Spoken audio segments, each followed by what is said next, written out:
buenas noches. Siempre me toca hacer de malo. Miren, yo estaba escuchando atentamente a los disertantes. A Juan Manuel lo conozco de hace mucho tiempo.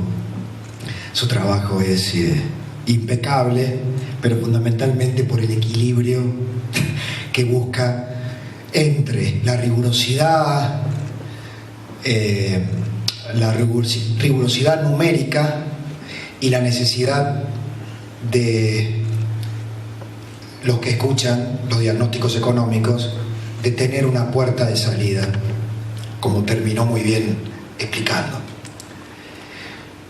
Yo estaba repasando recién por Google cuándo había sido exactamente la fecha en que estuve parado aquí en el Cine Teatro Premier. 1 de noviembre 2014. Invitado por la Sociedad Rural. El título de la charla fue Los desafíos del país que viene. 4 años han pasado. 4 años donde yo sumé unas canas más. Dejó de gobernar Cristina. En 2015 publiqué Populismo Nunca Más, alegato por la República. Me enfrenté claramente, sin ambigüedad, sin medias tintas, sin eufemismos al gobierno anterior.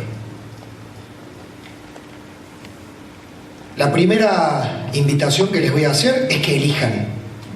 De este lado hay una puerta imaginaria de mentiras reconfortantes. Pasen y vean. De este otro lado hay otra puerta de verdades incómodas. Empiecen a elegir mentalmente qué puerta quieren atravesar. Yo voy a hablar acá, porque para hablar desde allá sobran candidatos. La primera buena noticia que les voy a dar es que no van a tener que pensar mucho el voto el año que viene. Van a tener que volver a votar por Cambiemos. Porque la oferta electoral que va a haber al frente va a ser una mezcla de Tren Fantasma, de Walking Dead y de Armada Brancaleone. Y esto no es un comentario antiperonista. Es simplemente una observación política. El peronismo no kirchnerista está haciendo esfuerzos enormes para existir, para ser. Pero tengo casi la plena convicción de que los principales referentes, entre ellos nuestro gobernador, el gobernador Schiaretti, va a elegir fortalecer su territorio, Córdoba, antes de arriesgar, lo hará en términos políticos, generales, pero antes de arriesgar un capital sobre un peronismo nacional que verdaderamente le cuesta el destete de Cristina.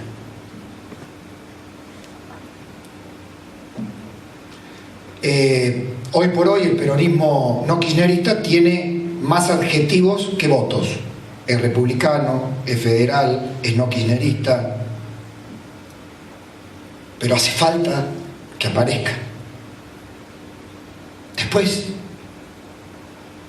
¿qué? La izquierda. Cristina con Felipe Solá y Grabois. Entonces esa es la primera convicción. Ahora bien, dicho esto, por supuesto que los estoy provocando, porque el que no quiera votar por Cambiemos tiene todo el derecho de no hacerlo. Pero lo que quiero decir es que el año que viene, en términos políticos, no nos unirá el amor, sino el espanto. El espanto de no retroceder.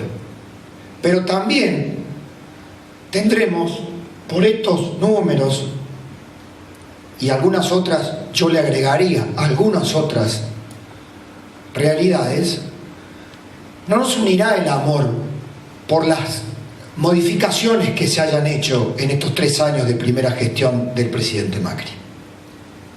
Si ustedes me preguntan cuánto se cambió,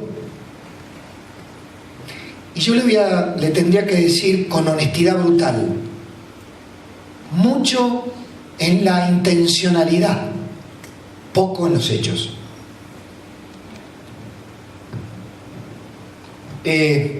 No vale la pena, ciertamente, me parece, establecer por qué no se hizo lo que quizá debería hacerse con el diario del lunes, claro. ¿Por qué este ajuste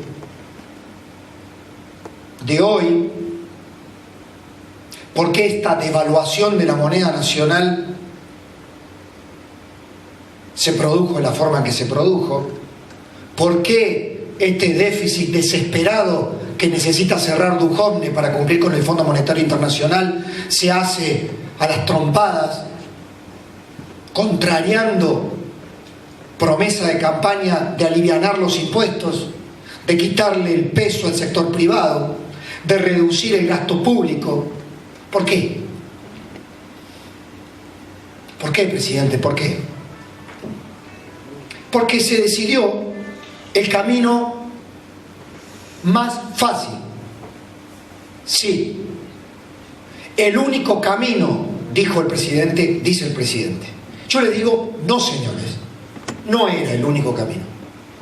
Estamos transitando hoy un camino que nadie quiso, pero este es otro camino. Este es el camino duro. El presidente quiso ir a Mar del Plata, agarró para Rosario. El objetivo es único: hacer de este país un país con alta productividad, con un sector privado pujante que tenga un producto bruto acorde a ese gasto público formidable que mostraba Juan Manuel recién. La economía argentina es una economía de bajísima productividad, bajísima. Un sector como el de ustedes, como el sector agropecuario, que siempre terminan siendo, ¿qué cosa? La salvación. Veo que acá hay mucha gente que debe haber visto la película Plata Dulce, ¿verdad? ¿Ustedes recuerdan en aquel diálogo, si no me equivoco, entre Federico Lupi y Alberto de Gracia? Nos salva una cosecha, un par de cosechas y estamos para arriba, ¿se acuerdan? Miren, todo lo que le estoy diciendo esta noche se lo he dicho al presidente Macri. Por eso tengo la tranquilidad, intendente. Sé que acá hay gente del gobierno provincial, del gobierno municipal, radicales, peronistas. No importa lo que seamos, importa dónde decidamos establecer el debate público. Y para mí el debate público debe estar de una vez por todas, una vez en la historia, una vez en el presente, en el realismo más puro y duro. Yo sé que con esto ni gano oyentes, ni gano aplausos, ni gano votos. Los que me importan son los oyentes. Ojalá me queden algunos como para seguir viviendo esta profesión, si no me dedicaré a otra cosa. Lo que no voy a hacer es entrar a esa puerta de las mentiras reconfortantes. He escuchado este año a importantísimos empresarios argentinos pedir dólar alto, pedir tipo de cambio competitivo. No le tememos al dólar alto. El dólar alto nos va a permitir que las pymes exporten, que la Argentina exportadora surja. Esos grandes empresarios, en su mayoría, o uno de sus voceros, es de la industria automotriz. La industria automotriz está llorando el 40% de baja en sus ventas. Y le está pidiendo a la teta del Estado un bono compensado. Oye, ¿Saben cómo se llama eso? Flan. A Alfredo Casero lo llamó flan. Si la industria automotriz pide flan, ¿qué esperan ustedes para ir de nuevo a la Casa Rosada y pedir su flan? ¿Por qué el derecho de exportación va a tener que ser compensado al que tenga mejor lobby? Miren,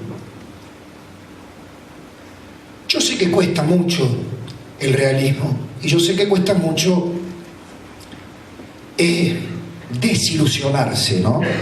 Yo no estoy desilusionado en términos personales, pero no quiero, y creo que aquellos que busquemos un país en serio, que no repita viejos errores, viejos ciclos contaminantes, tóxicos, repetitivos, vamos a tener que exigir mucho realismo en términos personales. Yo sé que acá ustedes han venido a tener un horizonte desde lo técnico hasta lo político. Yo no vengo a decirles esta noche que mañana la Argentina se acaba. La Argentina no se acaba, diría Juan Carlos de Pablo. El argentino es un superviviente. El hombre de campo, el productor, el empresario vinculado al sector agrícola, sabe lo que son ciclos negativos, sequías como las que han tenido. De lo que se trata acá es algo de mucho más importante que una mirada de coyuntura, que el próximo año. Se trata de interpelar al poder político y económico del país si están dispuestos a hacer las reformas estructurales que nos saquen de los ciclos repetitivos y tóxicos que nos van a hundir siempre en una economía de bajísima productividad. Me dice un amigo alemán, yo lo llamo un amigo alemán, pero en realidad es un argentino santafesino, con campos en Santa Fe, que creo que ahora los ha vendido todos, se fue a Alemania hace 20 años, trabajó en importantes empresas aquí, hoy trabaja en una multinacional alemana, habla chino mandarín, viaja permanentemente, y la verdad que me ha intoxicado, querido Juan Manuel. Yo le digo que me ha hecho hacer un curso de macroeconomía desde hace 8 años, que me escribe 4 mails por día. 4 mails por día. Como, ¿saben cómo es? Es como el diablito que me carcome el cerebro. Una de las cosas que terminé entendiendo es que no hay ningún país que logre una economía sana si repudia su moneda. Yo no he escuchado a los empresarios argentinos pedir un peso fuerte, un peso sano. No lo he escuchado a los políticos ni lo he escuchado a los empresarios. Sí vivimos hablando del dólar, como dice Juan Manuel. ¿Por qué? Porque no tenemos moneda, señoras y señores. No tenemos moneda. Tenemos esos simpáticos papelitos coloridos con animalitos que en un atrevimiento casi le diría metafísico, el jefe de gabinete Marcos Peña dijo, creo que hace 1 año o 2 años, en un coloquio de idea, que lo mejor que había hecho el gobierno era poner animalitos vivos y reemplazar los próceres muertos. Vaya, pobrecitos los animalitos. Tener moneda es una base esencial para entender que detrás de la moneda hay un concepto de cultura nacional, no de nacionalismo, de una cultura nacional por proteger su economía, sus industrias, sus empresas. Me decía este amigo alemán, Pablo, una economía de alta productividad soporta una moneda fuerte. Una economía de bajísima productividad no tolera ni siquiera una moneda de indigencia. Esta, la nuestra, es una economía de bajísima productividad. Si no, esa línea relativamente constante que mostraba Juan Manuel no tendría esa constante horrorosa. ¿Se daban cuenta que lo que más se movía era el gasto público? Entonces, yo le digo a los señores políticos, con mucho respeto, van a tener que decidir si están dispuestos, los de un partido y los del otro, a enfrentarse al sindicalismo argentino y hacerle entender que con los desafíos que plantea el siglo XXI, la robotización, la inteligencia artificial y la inteligencia y la Internet de las cosas, vamos a seguir regidos por el estatuto mussoliniano de la Carta del Lavoro. No se trata ni siquiera de la mafia de Moyano y de otras mafias o cuasi mafias. Se trata de saber si vamos a salir de las leyes laborales de los tiempos de las cavernas para asomarnos con una mínima chance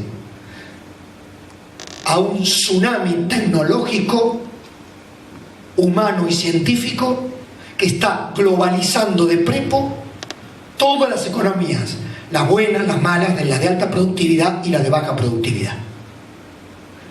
En la Argentina no podemos animarnos a hacer una reforma laboral que plantee el blanqueo laboral.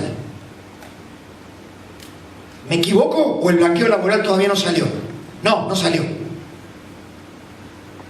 Entonces, presidente,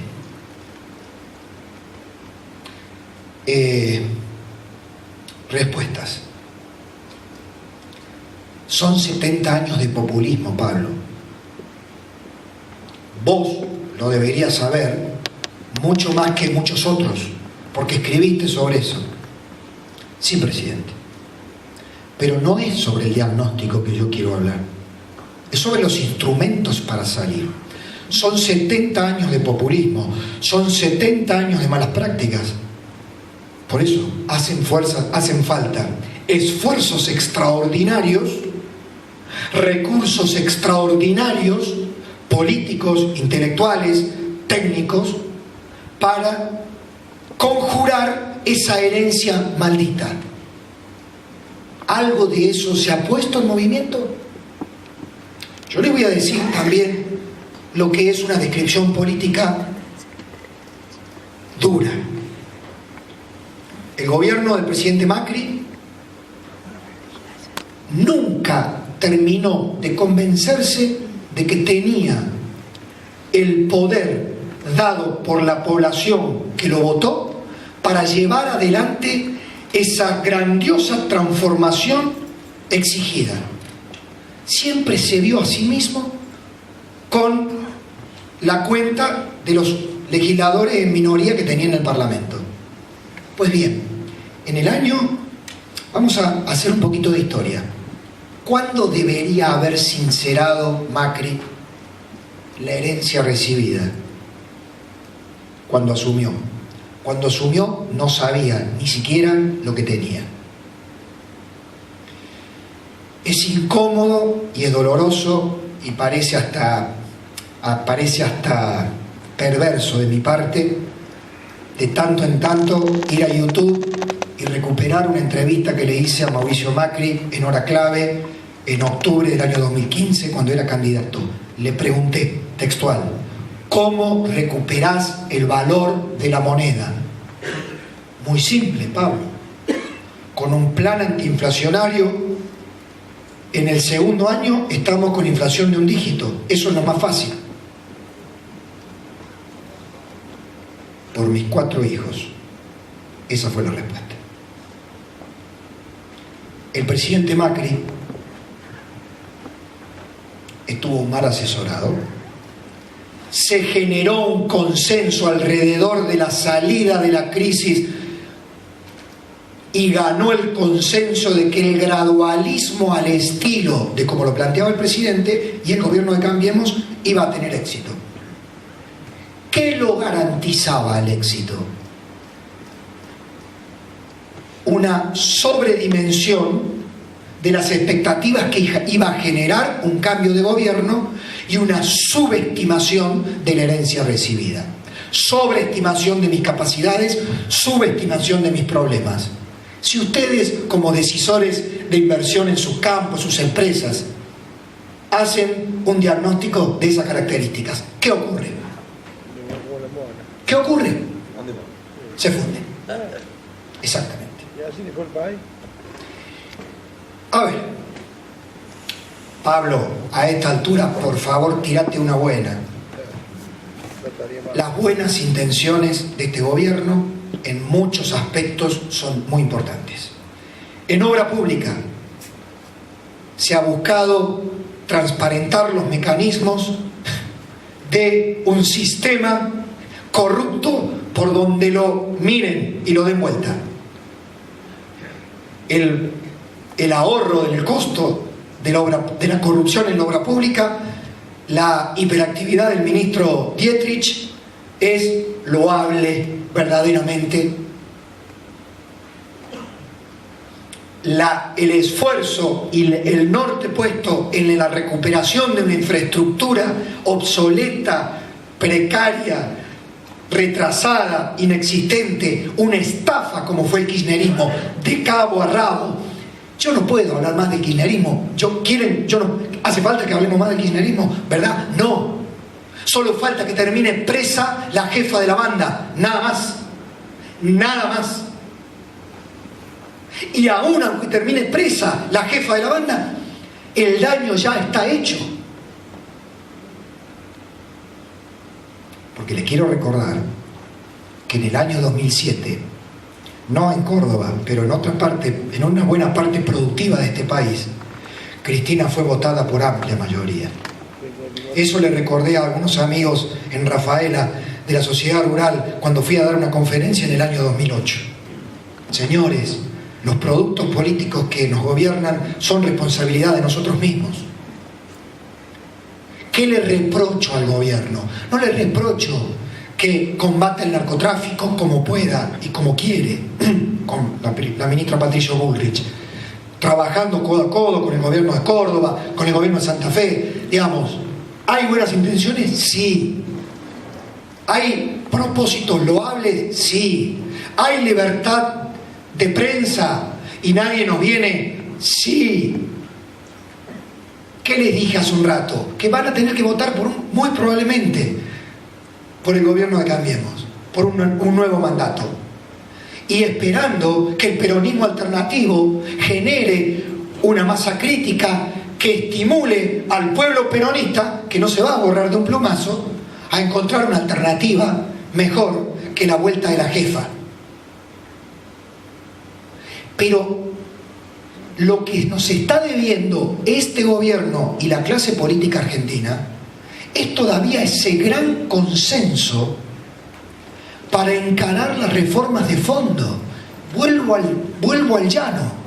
Yo les pregunto, tomar un empleado en una empresa privada ¿es hoy un atrevimiento temerario? ¿Una apuesta al suicidio de la pyme? Si se juntan 2 o 3 juicios laborales, ¿sí o no? Sí. Se hizo una reforma del sistema de ART. Podemos enumerar del lado del haber varias cosas. Ahora, las reformas implementadas son parciales, en muchos casos bien intencionadas, pero insuficientes. Alguien me podrá decir, bueno, paciencia, Pablo, todo de a poco. Me temo que hay determinadas circunstancias en que hay que aplicar terapia de shock. Pero el shock acá ha sido asimilado al sufrimiento. Por eso los choqueadores eran calificados como plateístas, facilistas. Hay un shock que no tiene que ver con hacer un ajuste draconiano. ¿Qué es este que están haciendo ahora? Eso. No, hay un shock que se da por la positiva. El gobierno tuvo una gran equivocación, que los propios radicales se lo hacen ver permanentemente. Y es que, de la mano de Durán Barba, Marcos Peña y compañía, le dijeron a Mauricio Macri: Mauricio, somos únicos, somos lo distinto, lo nuevo y lo diferente. no te mezcles con lo viejo. Lo viejo no se puede sentar en la misma mesa que lo bueno y que lo nuevo. Muy bien. Rogelio Frigerio, los grandes dialoguistas con los gobernadores eran vistos poco menos que como rosqueros por el círculo íntimo que rodea al presidente. Lo que les digo no es opinión, es información.